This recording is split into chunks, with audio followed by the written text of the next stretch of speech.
New ইয়র্কে প্রধান উপদেষ্টার সফর সঙ্গে এনসিপি নেতাদের নিরাপত্তা দিতে সরকার ব্যর্থ হয়েছে বলে অভিযোগ করেছেন দলটির আহ্বায়ক নাহিদ ইসলাম। রাজধানীর বাংলা মোটরে এনসিপির অস্থায়ী কেন্দ্রীয় কার্যালয়ে এক জরুরি সংবাদ সম্মেলনে এনসিপির সদস্য সচিব আখতার হোসেন ও সিনিয়র যুগ্ম সদস্য সচিব ডাক্তার তাসনিম জারার ওপর হামলার ঘটনায় নিউ ইয়র্কে কনসাল জেনারেলের পদত্যাগ দাবি করেন তিনি। এ সময় বিএনপিকে আওয়ামী লীগ পুনর্বাসনের রাজনীতি ছেড়ে দেশ গঠনের রাজনীতি করার আহ্বানও জানিয়েছেন তিনি। পরে রাজধানীতে বিক্ষোভ করেও এনসিপি নেতাকর্মীরা। খায়রুল ইসলামের রিপোর্ট। সরকার প্রধানের আমন্ত্রণে জাতিসংঘের সাধারণ অধিবেশনে যোগ দিতে যুক্তরাষ্ট্রের নিউ ইয়র্কের বিমানবন্দর থেকে বের হওয়ার সময় জাতীয় নাগরিক পার্টির সদস্য সচিব আখতার হোসেন ও কেন্দ্রীয় নেত্রী ডাক্তার তাসনিম জারার ওপর ডিম নিক্ষেপ সহ হেনস্থা করে স্বৈরশাসক শেখ হাসিনার অনুসারীরা। এই ঘটনার প্রতিবাদে রাজধানীর বাংলা মোটরে জরুরি সংবাদ সম্মেলন করে এনসিপির আহ্বায়ক নাহিদ ইসলাম। নাহিদ বলেন, আখতার হোসেনের ওপর হামলা কোনো বিচ্ছিন্ন ঘটনা নয়, বরং এর আগেও তথ্য উপদেষ্টা মাহফুজ আলম সহ গণঅভ্যুত্থানের পক্ষে নেতৃবৃন্দকে দেশের ভিতর ও বাহিরে নানাভাবে হেনস্থা করা হয়েছে। আর এসব ঘটনার পিছনে প্রশাসনের কর্তা ব্যক্তিদের ইন্ধন রয়েছে বলে সন্দেহ করেন নাহিদ ইসলাম।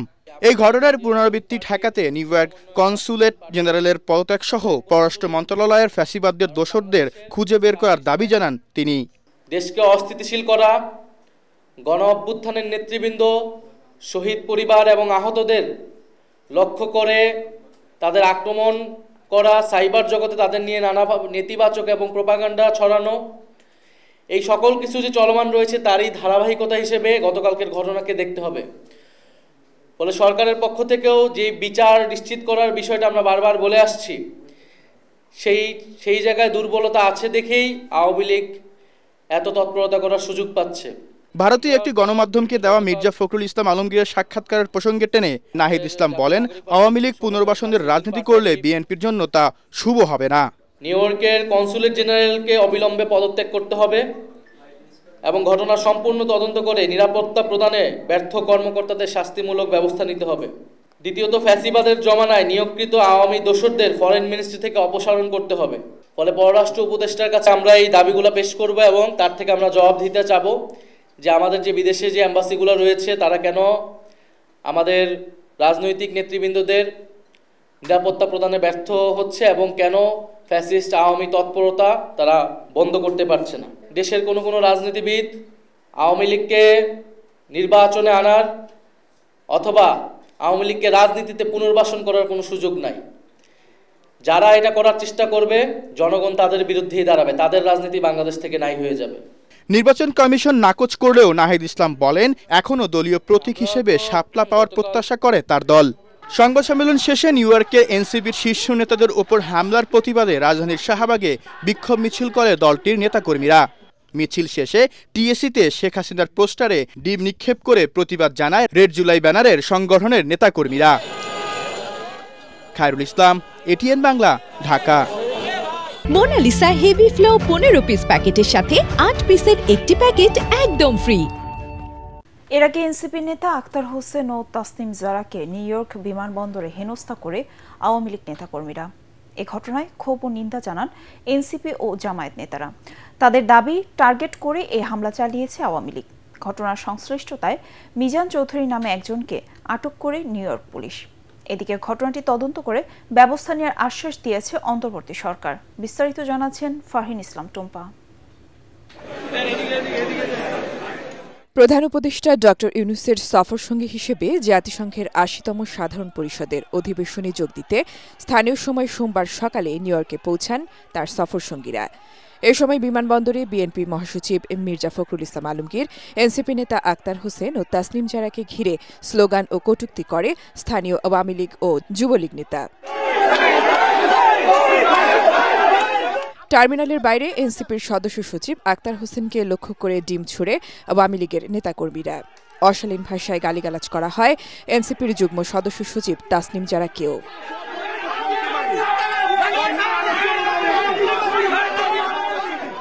তবে জামায়াতের নায়েবে আমির ডাক্তার সৈয়দ আবদুল্লাহ মোহাম্মদ তাহিরকে নিরাপদে সরিয়ে নেন দলীয় কর্মীরা। এ ঘটনায় জ্যাকসন হাইটস থেকে এরই মধ্যে যুবলীগের এক কর্মীকে আটক করেছে নিউ ইয়র্ক পুলিশ। হামলার এ ঘটনায় ক্ষোভ জানিয়ে বিবৃতি দিয়েছে এনসিপি। একে রাষ্ট্রের কূটনৈতিক মর্যাদা ও নিরাপত্তা ব্যবস্থার চরম ব্যর্থতা বলে জানিয়েছেন দলটির নেতারা। বলেন, সন্ত্রাস করে শেখ হাসিনার বিচার থামানো যাবে না। আমরা সেই প্রজন্ম যারা হাসিনার গুলির সামনে দাঁড়াতে আমরা ভয় পাই নাই। অতএব কারো ভাঙ্গা ডিমে আমাদের কিছু যায় আসে না। তাদের নিজের চেহারা আরো স্পষ্ট করছেন দেশে এবং বিদেশের মাটিতে।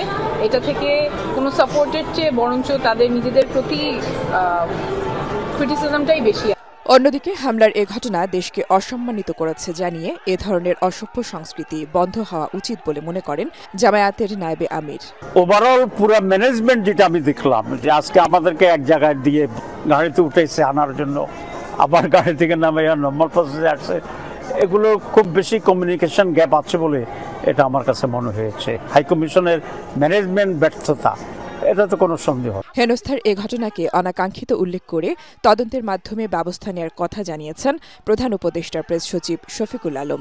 এটা একটা অনাকাঙ্ক্ষিত ঘটনা এবং সেটা নিয়ে আমাদের ফরেন মিনিস্ট্রি, আমাদের এখানে নিউ ইয়র্কের আমাদের যে কনসুলেট অফিস এবং আমাদের পার্মানেন্ট মিশন, এরা এটা দেখছে। এ ঘটনার তীব্র নিন্দা ও প্রতিবাদ জানিয়েছে ঢাকা বিশ্ববিদ্যালয়ের কেন্দ্রীয় ছাত্র সংসদ ডাকসুও।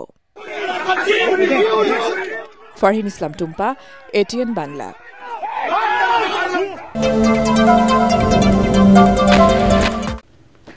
আগামী ফেব্রুয়ারিতে অবাধ ও শান্তিপূর্ণ নির্বাচন আয়োজনে সরকার ব্যাপক প্রস্তুতি নিচ্ছে বলে জানিয়েছেন প্রধান উপদেষ্টা ডক্টর মোহাম্মদ ইউনূস। নিউ ইয়র্কে যুক্তরাষ্ট্রের দক্ষিণ ও মধ্য এশিয়া বিষয়ক বিশেষ দূত সার্জিও গোরের সঙ্গে বৈঠকে কথা জানান তিনি। এছাড়া জাতিসংঘ সদর দফতর এক অনুষ্ঠানে যোগ দিয়ে বাংলাদেশ সহ স্বল্পোন্নত দেশগুলোর জন্য আন্তর্জাতিক সহায়তা বাড়ানোর আহ্বান জানান প্রধান উপদেষ্টা। বিস্তারিত জানাচ্ছেন ইকরামুল হক সায়েম। জাতিসংঘের সাধারণ অধিবেশনে যোগ দিতে সোমবার স্থানীয় সময় বিকেল ৩টায় নিউ ইয়র্কে পৌঁছান প্রধান উপদেষ্টা ডক্টর মোহাম্মদ ইউনূস। জাতিসংঘে বাংলাদেশের স্থায়ী প্রতিনিধি সালাউদ্দিন নোমান চৌধুরী এবং যুক্তরাষ্ট্রে নিযুক্ত বাংলাদেশের রাষ্ট্রদূত Tarique Ariful Islam John F Kennedy বিমানবন্দরে প্রধান উপদেষ্টাকে অভ্যর্থনা জানান। পরে নিউ ইয়র্কে যুক্তরাষ্ট্রের দক্ষিণ ও মধ্য এশিয়া বিষয়ক বিশেষ দূত রাষ্ট্রদূত সার্জিও গোরের সঙ্গে বৈঠক করেন প্রধান উপদেষ্টা ডক্টর মোহাম্মদ ইউনূস। এ সময় আগামী বছরের ফেব্রুয়ারির প্রথমার্ধে অবাধ, সুষ্ঠু ও শান্তিপূর্ণ নির্বাচন আয়োজনে সরকার ব্যাপক প্রস্তুতি নিচ্ছে বলে জানান প্রধান উপদেষ্টা। দেশ এজন্য সম্পূর্ণ প্রস্তুত বলেও জানান তিনি। এ সময় সার্জিও গোর প্রধান উপদেষ্টার নেতৃত্বের প্রশংসা এবং যুক্তরাষ্ট্র বাংলাদেশের প্রতি সহায়তা অব্যাহত রাখবে বলে প্রতিশ্রুতি পুনর্ব্যক্ত করেন। জাতিসংঘ সদর দপ্তরে সামাজিক ব্যবসা, যুব ও প্রযুক্তি বিষয়ক উচ্চ পর্যায়ের এক অনুষ্ঠানে যোগ দেন প্রধান উপদেষ্টা ডক্টর মোহাম্মদ ইউনূস। এ সময় তিনি বলেন, বাংলাদেশ সহ অনেক দেশই তীব্র চ্যালেঞ্জের মাঝেই স্বল্পোন্নত দেশ থেকে উত্তরণের প্রস্তুতি নিচ্ছে। তবে ১৩ লক্ষ বাস্তুচ্যুত রোহিঙ্গাদের আশ্রয় দেয়া, বারবার জলবায়ু পরিবর্তনের ধাক্কা সামলানো এবং বৈশ্বিক অর্থনৈতিক অস্থিরতা মোকাবেলা করছে বাংলাদেশ। এই প্রেক্ষাপটে জাতিসংঘের বাজেট কমানোয় উদ্বেগ জানান তিনি। আন্তর্জাতিক সহায়তা বাড়ানো, প্রযুক্তিগত সহায়তা দেয়া এবং জলবায়ু পরিবর্তনের উচ্চ ঝুঁকির সম্মুখীন দেশগুলোর জন্য ন্যায়সঙ্গত উত্তরণ নিশ্চিত করতে বিশ্বকে প্রচেষ্টা দ্বিগুণ করার আহ্বান জানান প্রধান উপদেষ্টা। স্থানীয় সময় সোমবার রাতে নিউ ইয়র্কের একটি হোটেলে প্রধান উপদেষ্টার সঙ্গে সাক্ষাৎ করেন বন্দুকধারীর হামলায় নিহত বাংলাদেশি বংশোদ্ভূত মার্কিন পুলিশ কর্মকর্তা দিদারুল ইসলামের পরিবারের সদস্যরা। দিদারুলের মৃত্যুতে তার পরিবারের প্রতি গভীর সমবেদনা জানান প্রধান উপদেষ্টা।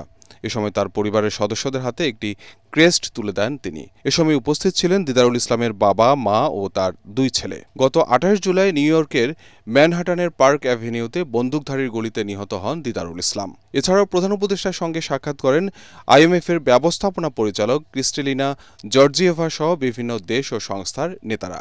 আগামী ২৬ সেপ্টেম্বর জাতিসংঘের সাধারণ অধিবেশনে ভাষণ দেবেন প্রধান উপদেষ্টা। ইকরামুল হক সায়েম, এটিএন বাংলা, ঢাকা।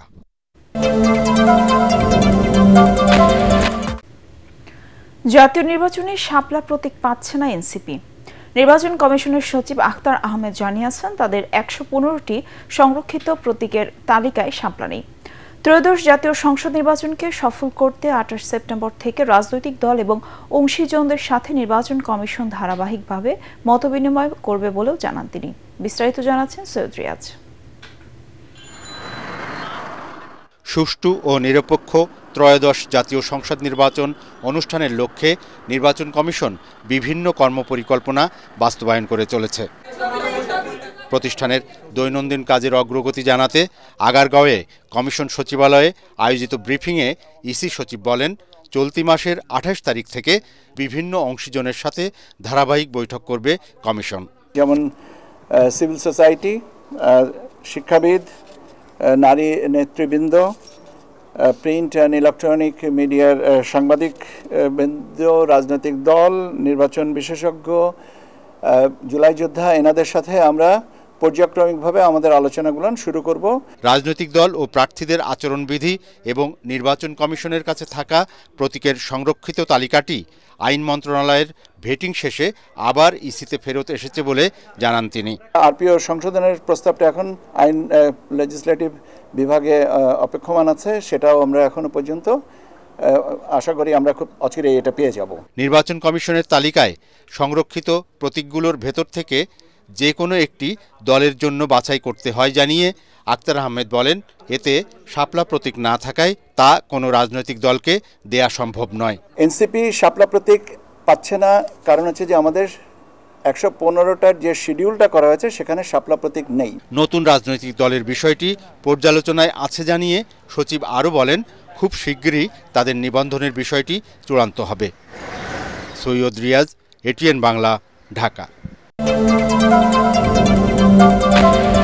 30টি আসন না দেয়ায় জামায়াত বিএনপির ওপর চাপ সৃষ্টি করছে শিরোনামে ভারতের একটি সংবাদ মাধ্যমে দেয়া বিএনপি মহাসচিব মির্জা ফখরুল ইসলাম আলমগীরের বক্তব্যটি ভুলভাবে উপস্থাপিত হয়েছে বলে দাবি করেছে বিএনপি মিডিয়া সেল। এক বিবৃতিতে জানানো হয়, মির্জা ফখরুল স্পষ্টভাবে জানিয়েছেন, প্রকাশিত সাক্ষাৎকারে যে বক্তব্য তুলে ধরা হয়েছে তা তিনি বলেননি। এদিকে এক বিবৃতিতে জামায়াতে ইসলামীর সেক্রেটারি জেনারেল মিয়া গোলাম পরোয়ার মির্জা ফখরুলের বক্তব্যের তীব্র নিন্দা এবং প্রতিবাদ জানিয়েছেন।